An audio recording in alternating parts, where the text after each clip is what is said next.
queridos. Meu nome é Heraldo Gabriel, sou pastor das Assembleias de Deus do Ministério de Bandeira, moro na cidade de Santo Antônio de Pádua, estado do Rio de Janeiro, e esse é o nosso canal Aos Confins da Terra. Querido, nós estamos iniciando hoje a gravação de mais um vídeo, mas antes eu preciso pedir a você que ainda não é inscrito em nosso canal, por favor, faça a sua inscrição. Assista o vídeo, deixe o seu like, o seu joinha, compartilhe esse vídeo com o maior número de pessoas possível para levarmos a palavra do Senhor aos confins da terra. Quero agradecer a Deus, louvar a Deus pela vida dos nossos inscritos, que têm nos ajudado, inclusive com comentários. Deus abençoe vocês em nome de Jesus. Bom, vamos lá. Eu presumo que hoje seja o último vídeo com relação ao arrebatamento. Presumo que hoje seja o último vídeo. Mas precisamos continuar e fazer essa terceira parte sobre o arrebatamento. Ou melhor, essa quarta parte, não olhei lá na tela. O arrebatamento, queridos, nós falamos na semana passada, nós dissemos que Jesus virá nas nuvens, seus pés não tocarão o solo, essa terra, como ocorrerá mais tarde quando ele vier publicamente descendo sobre o Monte das Oliveiras, tá? Em Jerusalém. Portanto, nos ares ocorrerá o encontro de Jesus com a sua igreja, e aí nunca mais haverá separação. Mas o que acontecerá por ocasião do arrebatamento, o que ocorrerá na terra? Vai se dar a ressurreição dos mortos justos, justificados, que morreram aguardando a salvação, bem como, em ato seguinte, instantaneamente também, ocorrerá a transformação dos que estiverem vivos e vivendo de acordo com a palavra de Deus. Tá? É muito importante nós frisarmos isso. Somente os crentes, homens, mulheres, jovens, que estiverem vivendo segundo a palavra de Deus. Está escrito onde? 1 aos Tessalonicenses 4, 16 e 17. Esse duplo milagre é chamado na Bíblia de redenção do nosso corpo. Romanos 8, 23. Quanto à ressurreição dos justos, o que temos no arrebatamento da igreja é a continuação da primeira ressurreição, iniciada por Jesus. Está lá em 1 Coríntios 15, 23, que nos fala Cristo, as primícias, e concluída em Apocalipse 20, verso 4. Em 1 Coríntios, o termo ordens, com relação à ressurreição física dos justos falecidos, do original grego, indica fileira, grupo, turma, como em formaturas de milhares ou de colegiais. O importante é que os que morreram desde o Éden até a inauguração da graça, a morte e ressurreição de Jesus, mas que morreram aguardando a salvação, vivendo justa e piamente na presença de Deus, por ocasião do arrebatamento da igreja, esses mortos serão ressuscitados, tá? Aí você faz a pergunta, né?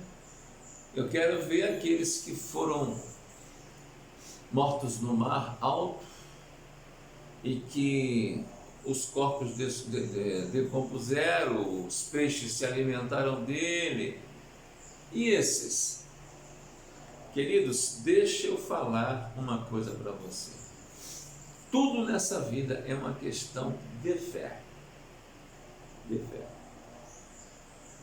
Olha em sua volta. Você está vendo o ar? Tem certeza que não. Não está mesmo. Mas você sente o ar, você sente o vento. Você sabe que ele existe porque você vê uma folha balançando, uma cortina ou... E melhor ainda, você respira este ar. Você não vê, mas isso faz você acreditar que ele está aí. Deus é a mesma coisa. Você pode não vê-lo, mas ele existe. E se ele não existisse, eu não estaria falando com você aqui, porque ele existe tanto que ele controla o próprio ar que você não vê e acredita. Tudo é uma questão de fé. Um Deus que determinou que um defunto, com 4 dias de morto, ressuscitasse e saísse da tumba, e esse defunto ressuscitou e saiu com um corpo, com uma pele tão terna como se fosse um bebê recém-nascido.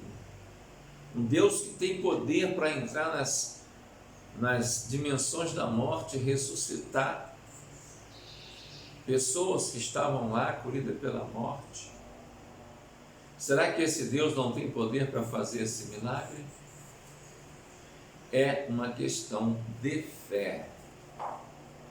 Então, queridos, quando nós dissemos que ele virá nos ares e acontecerá esse arrebatamento, os que morreram em Cristo Jesus ressurgirão, tá? E os que estiverem vivos e que estiverem vivendo da mesma forma em que eles morreram, crendo nessa palavra, em ato contínuo terão seus corpos transformados. Isso que é corruptível será revestido da incorruptibilidade. E esse exército de salvos subirá aos céus a encontrar com o Senhor nas nuvens. É fato, mas é uma questão de fé. É preciso que se creia, é preciso que se aceite. A ressurreição dos mortos santos e dos ímpios é ensinada claramente nas Escrituras. Ela é prova de os que agora morrem não deixam de existir. Que isso, pastor? A pessoa morreu, não deixa de existir? Não. O que deixa de existir é essa carne. Porque com o passar dos dias, se ela não for cremada, se ela não for torrada ou enterrada, sepultada, ela começa a exalar um cheiro terrível e ninguém aguenta. Então ela é enterrada e com o passar do tempo os vermes a devoram, ficando por fim cabelos, ossos, unhas, porque é um material mais resistente. Mas a alma continua vivendo. A Bíblia diz que nós somos almas viventes. E o que está em nós, formamos uma tricotomia, formamos um corpo, uma alma e um espírito. Esses 3 formam o ser humano. A alma torna a Deus que o deu, ou a alma vai para o inferno porque não quis reatar amizade com Deus. Cabe a nós pensarmos: queremos continuar inimigos de Deus e viver a revelia da palavra, ou queremos reatar amizade com Deus e vivermos segundo a palavra? Veja bem, se os que morrem agora deixassem de existir, para que reaparecessem para serem julgados? Para que reaparecessem para serem julgados como João já os viu? Apocalipse 20, versos 11 a 15, teriam que ser recriados e não ressuscitados. Ressurreição só pode ser de quem já existe. Outro termo que nós precisamos esclarecer. Quando fala ressurreição dos mortos, o prefixo re, por exemplo, fulano apareceu, foi para tal lugar, depois de 10 anos fulano reapareceu. Fulano era habilitado, mas deixou de fazer determinada coisa, mas resolveu voltar a fazer. Fulano foi reabilitado e continua fazendo o que sempre fez. Vejamos um exemplo clássico. O nosso lixo. O nosso lixo ele tem que ser compactado em diversos lugares, de acordo com a sua cor. Mas vamos pensar aqui no papelão. Papel, você joga ele em determinado lugar. O certo é ele ir para uma fábrica onde ali ele é reciclado e ele é reaproveitado.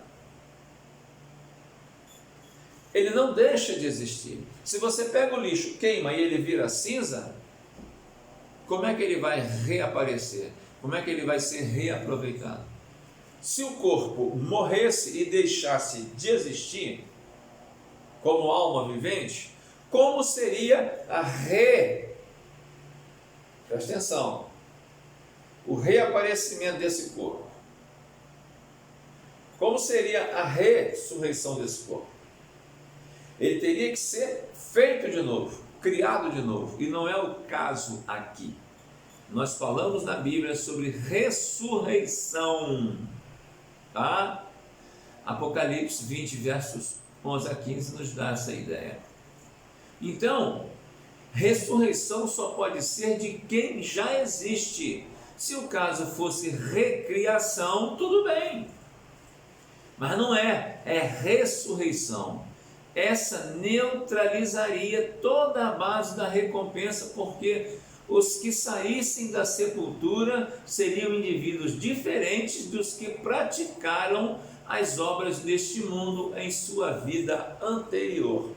Então, queridos, creia, tudo que nós fizermos através deste corpo nos será cobrado, ou na vida eterna para galardão, ou na morte eterna para purgarmos no fogo eterno sem morrer. Tá? Então, a Bíblia fala de dois tipos de ressurreição, a dos justos e a dos injustos, com intervalo de 1000 anos entre ambas. João 5, 28 e 29, Apocalipse 25, Daniel 12, 2. A expressão bíblica ressurreição dentre os mortos, como em Lucas 20, 35 e Filipenses 3, 11, implica uma ressurreição em que somente os justos participarão, continuando os ímpios sepultados. Sempre que trata de ressurreição de Jesus ou dos salvos, a Bíblia emprega uma expressão que nunca é usada em se tratando de não salvos. Então, meus queridos, a primeira ressurreição abrange pelo menos 3 grupos destinados de ressurretos. Primeiro aos Coríntios 15, 23, identificados da seguinte maneira: o primeiro grupo, as primícias da primeira ressurreição. Este grupo é formado por Cristo e os santos que ressuscitaram após a sua morte na cruz. Você pode ver essas passagens relacionadas em 1 aos Coríntios 15, 20 e 23, Mateus 27, 53, Colossenses 1, 18. Então eu gostaria de ler rapidamente Mateus 27, 53. Mateus 27, 53.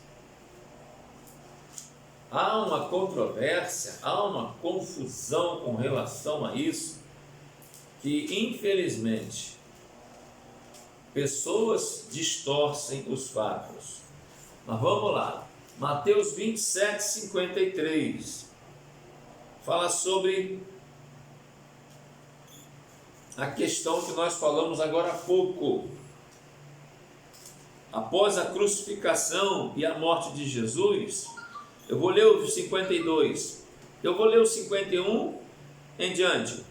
E eis que o véu se rasgou no templo em dois, de alto a baixo, e tremeu a terra, e fenderam-se as pedras. Isso no momento em que o Senhor Jesus morreu na cruz. Morreu, expirou toda a vida. Tá? 52. Abriram-se os sepulcros depois da ressurreição dele. Presta bem atenção, Jesus morreu, ao terceiro dia Jesus ressuscitou. Com a ressuscitação de Jesus, volto a falar, Jesus morreu, mas Jesus não deixou de existir. Ele ressuscitou. Por que ele ressuscitou? Porque ele tornou a viver, ou seja, ele continuava ali. Ele não deixou de existir. No 52 fala, e abriram-se os sepulcros, e muitos corpos de santos que dormiam foram ressuscitados. Veja bem, quando a Bíblia fala muitos corpos de santos que dormiram foi ressuscitado, essa palavra santo, se você for ver no original, quer dizer separado, santificado, isolado do mundo. Pessoas que viviam aguardando a salvação, que haviam morrido por aquela ocasião, no mesmo momento em que Jesus ressuscitou, eles ressuscitaram também. E no 53 diz o seguinte, e saindo dos sepulcros, depois da ressurreição dele, entraram na cidade santa e apareceram a muitos. Queridos, provas contundentes, provas irrefutáveis nós temos de sobra na Bíblia para nos dar a garantia do que falamos. A festa das primícias, lá em Levítico 23, 10 a 12, tipificava isto, quando um óleo, que é um coletivo, por exemplo, um óleo de chave, é um coletivo de várias chaves, um óleo era movido perante o Senhor. Óleo implica em grupo. Essa festa típica previa Jesus ressuscitar com um grupo, o que de fato aconteceu. Desse modo, a ressurreição dos fiéis começou, uma vez que Cristo, a primícia da ressurreição, já ressuscitou. Atos 26, 23. Eu preciso parar por aqui. Ainda tem mais alguma coisa acerca da ressurreição. Eu vou estender mais um pouquinho esse vídeo. Me perdoe, mas eu preciso terminar essa questão da ressurreição. Eu ia parar, mas faltam dois tópicos que a gente precisa, para a gente não perder o fio da meada. Segunda posição, a colheita geral da ressurreição. Este grupo será formado pelos santos que vão ressuscitar no momento do arrebatamento que falamos agora há pouco. E no terceiro, nós temos os rabiscos da colheita. Este último grupo é formado por gentios salvos e martirizados durante a tribulação, os quais ressuscitarão logo antes do milênio. Apocalipse 6, 9, 11, 7, 9, 14, 15, 2, 20, verso 4. Levítico 23 é a história da igreja escrita de antemão. Temos aí, entre outras coisas, a ressurreição pré-figurada. A ressurreição dos justos falecidos é o corruptível se revestindo da incorruptibilidade. É o mortal se revestindo da imortalidade. São os limitados humanos sendo anulados pela comunicação da vida eterna emanente da pessoa de Cristo, que é a própria vida. O arrebatamento da igreja marca o início do chamado dia de Cristo. Esse dia, relacionado com a igreja, vai do arrebatamento da igreja à revelação de Cristo em glória. A igreja fiel será arrebatada ao encontro do Senhor antes da tribulação, que é também denominada na Bíblia de ira vindoura. Segundo as Escrituras, Jesus virá levar sua igreja para si, João 14:3. Consumar a salvação dos seus, Romanos 13:11. Glorificar os seus, Romanos 8:17 e também verso 30. Reconhecer publicamente os seus, 1 Coríntios 4:5. Recompensar a todos, Mateus 16:27. Ser glorificado nos seus, 2 Tessalonicenses 1:10.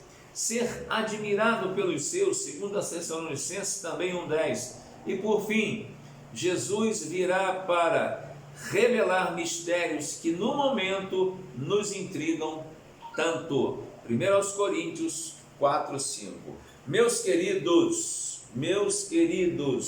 não se deixe levar por ventos de doutrina que não sejam bíblica. O arrebatamento é um fato. A salvação em Cristo é um fato. A ressurreição é um fato. Estamos vivendo momentos decisivos na terra, momentos da graça, na dispensação da graça, onde o Espírito Santo está aqui. Está aqui. Está comigo, está contigo, está aqui nesse mundo, para nos convencer do pecado, da justiça e do juízo. Eu creio nessa palavra. E você?